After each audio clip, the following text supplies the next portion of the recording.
tetuva ku mmere yokka tuva ne kwebyo gye bayita hobbies byosinga okwagala n'obyesonyiwa obanga okimanyi nti okusiiba n'okwegatta olina okukendeeza kusoma okuva kabasomere n'okwegatta kuva 19 okuva 19 olw'omwenda unatandikira ku lwa 14 tukendeze ku budde kuva 19 olwo 14 Musa nakanga ava mu lusozi ngajja eri abantu n'atukuza abantu ne bayoza engoye zaabwe 15 n'agamba abantu nti mweteekereteekere olunaku olwokusatu temusemberera mukazi owulira okusiiba kuleetera Katonda okukola onfuna kuleetera Katonda okukola ki okukola tu ekirala okusiiba kukuyamba okuwangula omubiri guno omubiri guno ogulaba gulwana n'omwoyo bakubagana temwasikaza wuwe buli omu asikaza wuwe kati engeri yokka esobola okuguwangula ng'osiibye namba 7 etegeeza perfection era we tunaaviramu kati bw'osoma wali bw'empuzayo wali Keezeekiya bwe yateeka ebbaluwa mu maaso ga Mukama n'asindika malayika n'azikiriza abantu 18,500 abaali balumbye Keezeekiya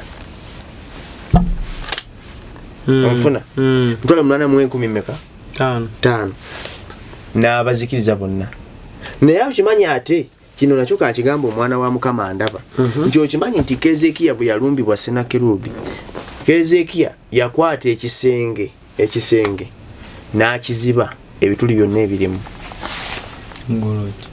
gwekikuyigiriza ki ekyo omulaba akozesa nnyo ebituli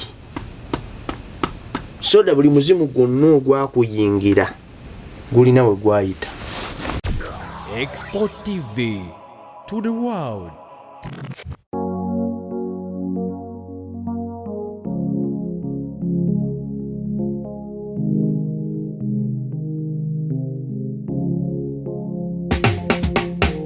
Kankwanjulire Cambridge Junior School esangibwa Matugga Kito bano beesowoddeyo okubangula omwana ow'omulembe guno omwana agenda okufuluma ng'alina obukugu obulala bungi omuli okukozesa ebyuma bikalimagezi oba kompyuta okuwuga okuyimba n'okukuba ebivuga byonna ate nga ne co-curricular activities tetuzisudde muguluka buli nzikiriza y'omwana essibwako essiira tulina day ne boarding buli ekikozesebwa ku ssomero omwana akisangako abasomesa baffe batendeke tusobola okulabirira omwana wo okumala ebbanga lyonna ne bwe guba mwaka mulamba kusa n'eddekeya eri abannassale. Cambridge Junior School esangibwa Matugga Kito kilomita 1 okuva ku Bombo Road. Okumanya ebisingawo kubira administrator ku 0773 01 14 12 oba kubira director ku 0752 52 Cambridge Junior School, a well for knowledge. God Hills Abo Medicine basangibwa ku namba y'essimu 0706 tekawo 06 49 23. Basangibwa mu kibuga Kampala ne mambuka g'eggwanga Uganda ate ng'eddagala lyabwe balina enkola ya delivery wonna wooli likutuukako. Bakubireko kati oba banoonyeko ku mutimbagano gwabwe ogwa TikTok tekamu God Hills Abo Medicine buli kika ky'endwadde ky'olowoozaako bakijjanjaba nga bakozesa eddagala eriva mu butonde.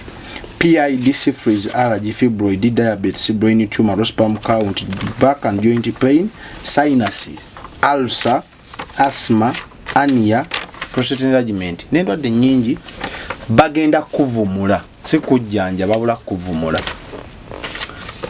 Alpha Media Production ebifaananyi ebirungi videos ennungi emikaji emikolo omukolo gona golooza okuteekateeka mukwano kuba kati saga kifuke kikwate ng'omanyi abaga kati kavudde ku Alpha kavudde ku God Hills adda ku Alpha si kikwate mukwano mutuwe emikolo bebifaananyi ebirungi era ekyo Alpha kyesika abaagala emikolo gya ogi eyalinga live still we can kati gwe kuba package yonna tugirina togamba mbo bakati bya bay gwe package okusinza ku kifaananyi ky'olina ne sente z'olina wennyini wetuvaawo ne tukolera ekintu ekirungi nze nkubagulizaako kola n'abantu abeesigwa subscribinga enzo mwana soda abali awo mpola ali kasota nsumba bambulizeeko omulabi waffe abalabi baffe nsanyusa balaba mwe bali kwagala expo obutuufu bwe tunoonya TV ey'okulaba channel ey'okubeerako expo yokka ye yasigaza ebyokutegeeza ewe ebyamakulu eri emmeme ezaffe yetuwa ekyokulya ekituufu ate era yetuzimba yetuwa ebintu ebituyingiza obwakabaka bwa Katonda nze musumba Sekitoleko Peter siva walala Lugala Prayer Power Church yabala kusima abatulaba ku Sunday abagobera Sunday service yaffe kama abawo omukisa tuli mu kusiba kwa naku 7 ez'okuyuzaamu ebibaluwa so mutwegatteko kama Katonda abakole bulungi togenda sigala kyekimu sangwa ku 075 12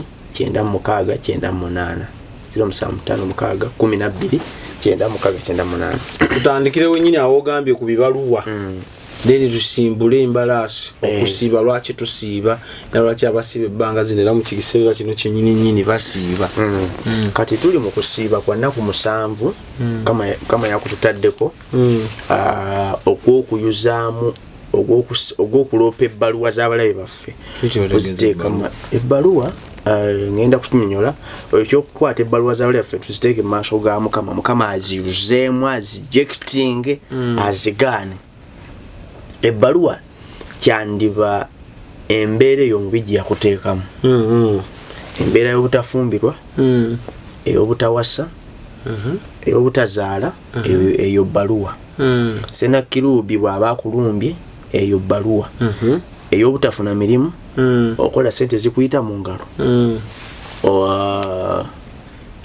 akuwasa olukuzaalamu ng'akola atya adduka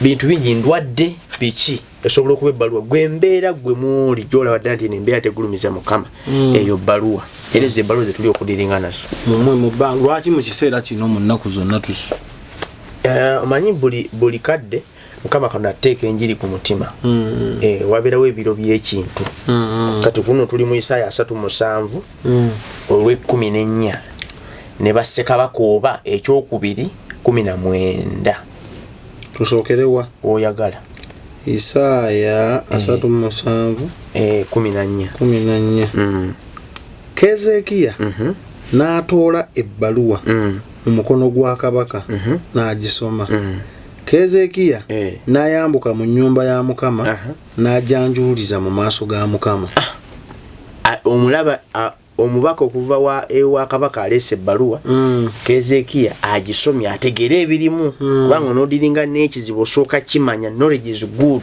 mu spiritual warfare osooka gimanya bw'omala ogimanya n'olyoka ojanjuluza Mukama nga kyodiringa nakyo kimanyi nti ewaffe ekiriyo butafumbirwa muyinza okuba muli balungi naye ng'ekizibu ekiri ewammwe butafumbirwa omusajja akoma kuwa n'oli mulungi naye nga akuzanyirako awo tasukkaawo kati ate abamu ebbaluwa yo gwe wandyesanga ng'ate gwe ebbaluwa ate gwe oliko ekintu waliwo ebikulumba ekiro ebikola kyeyo bbaluwa olota embwa zikugoba zaagala kuluma misota biki eyo bbaluwa kati ebyo Kezekiya yasooka n'amanya n'agenda janjula amago ga Mukama ewaffe ekiriyo tewali mbaga n'akiteeka mu maaso gaani ga Mukama ng'alina knowledge era bw'osoma essula eyo ya 14 bw'osoma 16 naye bw'osooka osome 15 obulire kirimu kitwala level ya kwegayirira 15 Kezekiya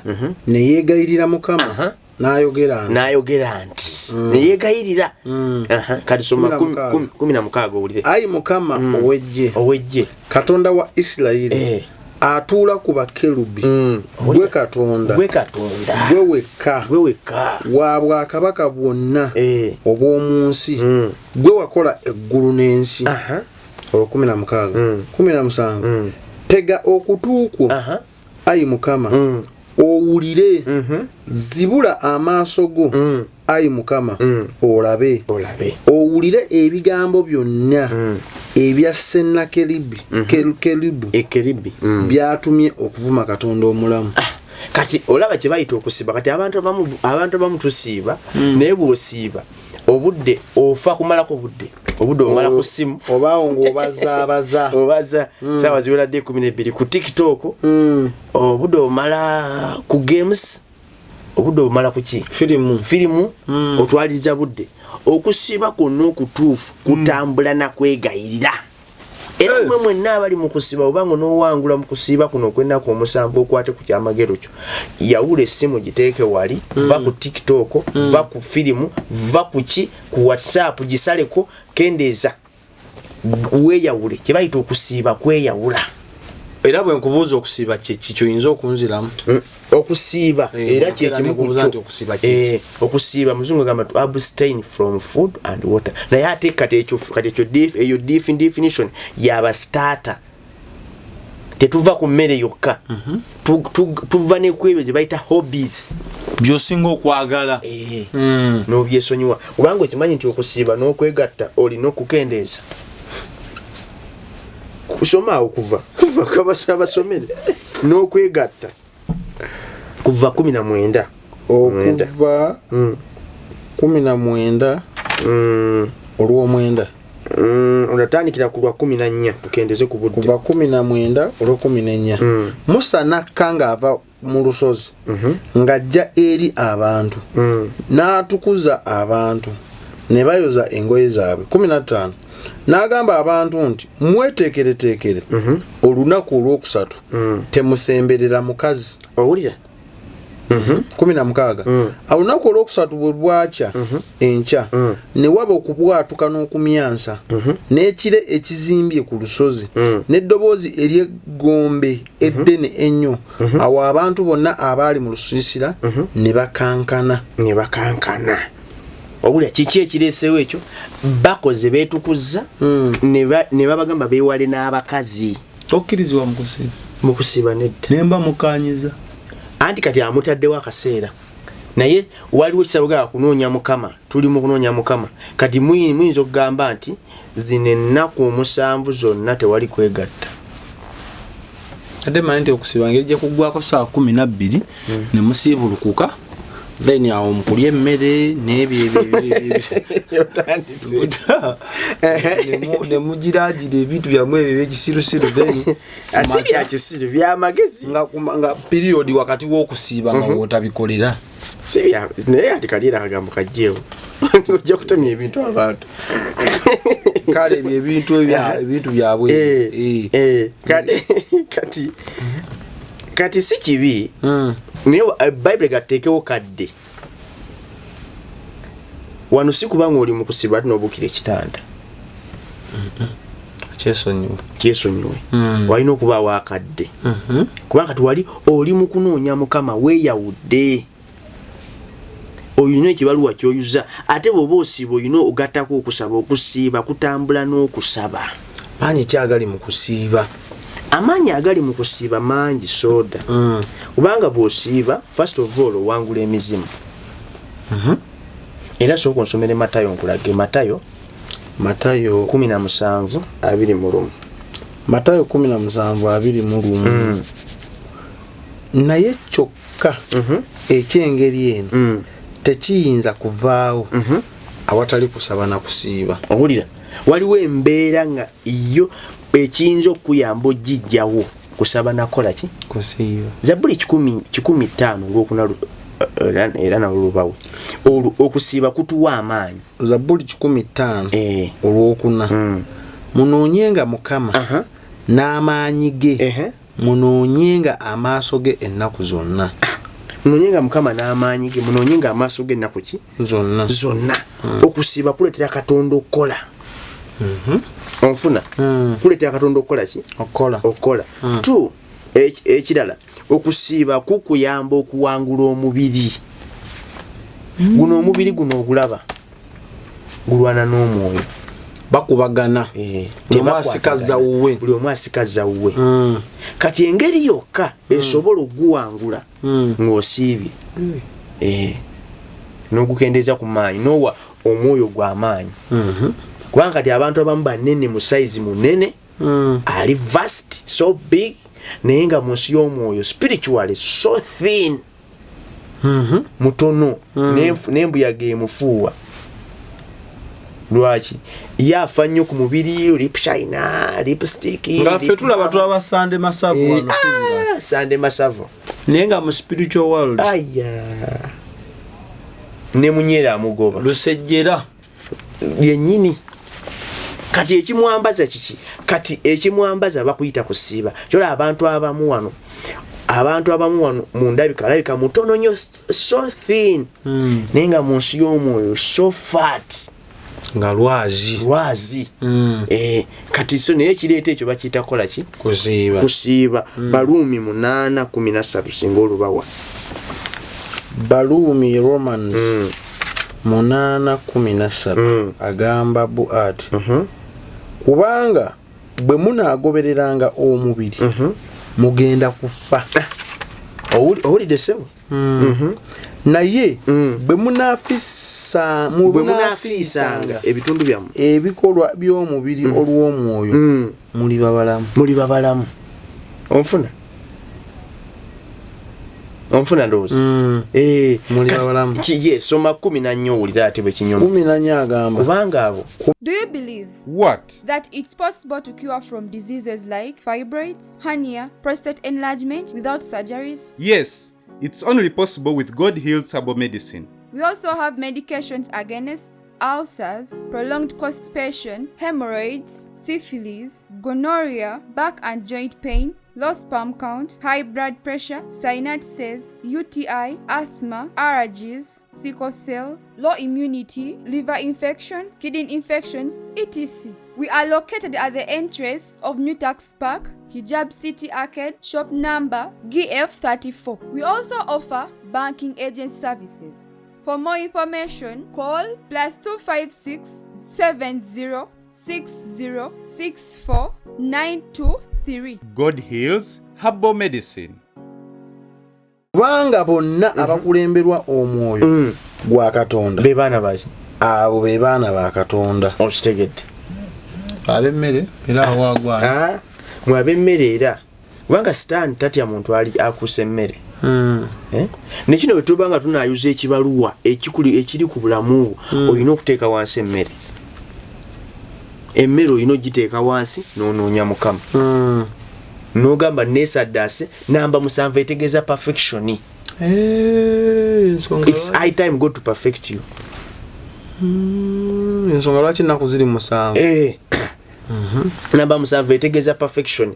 Era bwe tunaaviramu kati bw'osoma wali bw'empuzaayo wali Keezeekiya bwe yateeka ebbaluwa mu maaso ga Mukama, Mukama n'asindika malayika n'azikiriza abantu 18,500 abaali balumbye Keezeekiya. Onfuna? 18,000 meka? 5 n'abazikiriza bonna. Naye okimanyi ate kino nakyo kakigamba omwana wa Mukama andaba nti okimanyi nti Keezeekiya bwe yalumbibwa Sennakerubi, Keezeekiya yakwata ekisenge n'akiziba ebituli byonna ebirimu. Gwe kikuyigiriza ki ekyo? Omulaba akozesa nnyo ebituli. Soda buli muzimu gwonna ogwakuyingira gulina we gwayita.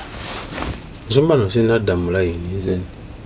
Tonawa kunfuna. Ebituli gye byaziba. Ebituli ku kisenge. Ku kisenge kye. Kisenge ky'ekibuga. Kati kiteeka ntya mu bulamu obwa bulijjo obwange? Kati ogwe ekisenge gwe mubiri gwo guterese munda omwoyo emmeeme. Kati kubaako ebituli mulokolo gya n'obanga olumbye Sennakerubi omukubo oyuza ebibaluwa bye oli ku bibaluwa obyefubyeko ebibaluwa nkiyuza ekyobubbi ekyobyaye ekyobwavu sole ndi ku kibaluwa ekyobwavu nkiyuza naaze nkiyuza naye ng'ate olina ekituli mu ggwe kiringa ekibi nga ozze kati ozze olina ekituli mu ggwe nti ekituli ekyaki ekyobuyaaye oli muyaaye. Kati ogoba bwavu kyokka oli muyaaye. Ogoba bwavu towa kimu kya 10. Ogoba bwavu kyokka tosasula. oli mu kumpanya. Sitaani naye akulabamu ekituli. Kati Sennakerubi tosobola mukuba nga tozibye ebituli. Kyobola bono Keezeekiya ye kye yakola yasooka kuziba bituli bwe yamala okuziba ebituli n'alyoka adiringa naye nga talina muwaatwa gwonna wasobola yita munafuya. Waliwo omuntu omu andaba nga buli bw'osaba bw'oti oba n'osaba ng'olina ente gy'ogoba ekire ekusekerera era bw'onosaba tebijja kukola manya waliwo ekituli ky'olina osooka okuziba mulimu obunafu kati ente yo bw'erabega wa nze naawe tuli kyekimu oli sitaani nange ndi sitaani olina enkwaso nayo ffe tuli aba babiri kati so kati ono omusajja kye yasooka okukola kati wano kisa nga tonalumba nnyo okuyuza kibaluwa sooka weekebere nga tonnaba kusiiba kusikola bibyo okusiiba naye kati nga wosooka okuweenenye oyimiridde oli mukama wonna wennaggula oluggi mukama wonna wennaggula ekituli wenina ekituli mu nze ombi waasobola okuyingirira mukama ggalawo bwandiba butasonyiwa ngenda baaleeterako wano omukyala asomese ku kusonyiwa atulaga omugaso gw'okusonyiwa kuba abantu abamu ekibasibya abaana ba mukama butasonyiwa oyo muleete bajja muwoomerwa ate bajja kutya ensi muleete nayogere naye era agenda kujja so ekyo nakyo kituli nga kiri awo so amulabi waffe Katonda mwetegefu okutulwanira mu kusiiba kuno Katonda w'amaanyi agenda kukola eby'amaanyi ebibaluwa bingi mukama byagenda okuyuza ku bulamu bwaffe ombibi yatuwandika ku Bible gamba Isaya 5:3 tukize lipooti yaani Ripooti y'omulabe si yeyina okulabisibwa ku bulamu bwo eripooti evudde wa mukama yeyina okulabisibwa ku bulamu bwo onfuna so tunoonye mukama naye nga tugaddewo n'ebituli senakerubi mwayinza okuyita okunafuya okufunza so mu kusiiba kuno bwe tuba kusiiba kutwambaza amaanyi okusiiba kutujjuza amafuta naye abamu amafuta ogayingiriza wano ate gafulumirawa yagatuli agayisa so mukama abampero nga inirate esinga outlet yakabasomesa ke kyono kyeta spiritual dryness obukalu obw'omwoyo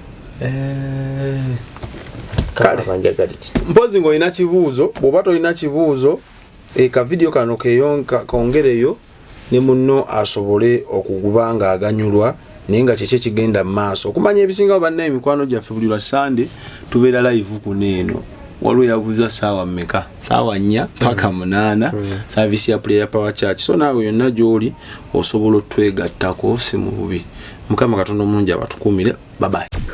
Export TV to the world.